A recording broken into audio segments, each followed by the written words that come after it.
Hello, it's Natalie again. Today's weather is absolutely awful, and if you happen to live here on the east coast of the US, you are going to find yourself bombarded with snow. And just to give you an idea what that looks like, this is what it looks like outside right now.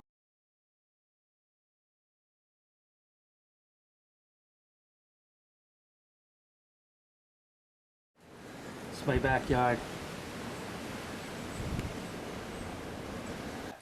It's very cold. It's very cold here. So what does one do on a day like today? Well, we make videos. I'm at my home and my typically little girly girl self. There's a couple of things I want to talk about, and I want to talk about that word sissy. And the reality is that I do not identify with that term.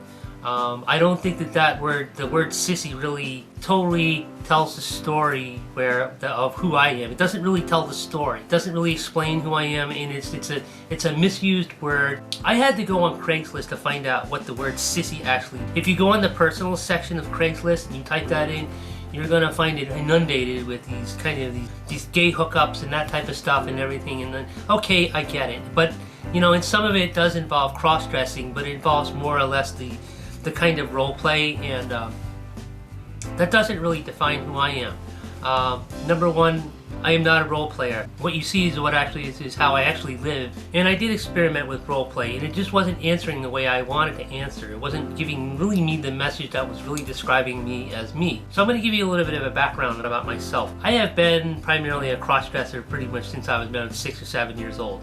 My dad owned a children's clothing shop, and he had lots of dresses like these very, very girly dresses.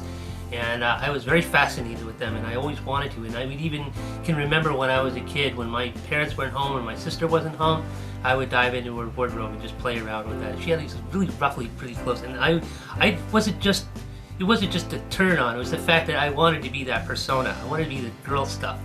I was always a closet cross-dresser for the longest time, and I felt very ashamed of it. When I had lost a job, and I thought, okay, I'm going to straighten up now. I'm going to get rid of my cross-dressing. But guess what?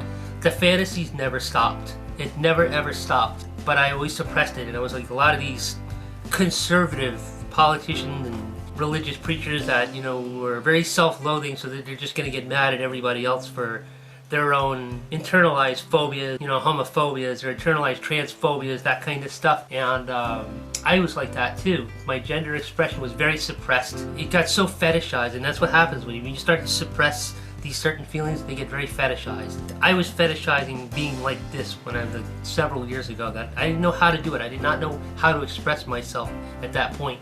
So everything got a little bit over the top, over fetishized, and everything like that. And so anyways, to give it back, what happened was that when the stock market crashed in October 2008, the so-called Black Friday, my company laid off a lot of people, and the rest of us who stayed on all took pay cuts, and I had a lot of credit card debt at that time, and I was like, oh shit, what do I do? And so I just went right back into my cross-dressing gender expression type of thing that I typically do. I ran across, you know, these sissy dresses, and they were very much like the stuff that my father had in his store, and like that's what I want, and that's where I started at.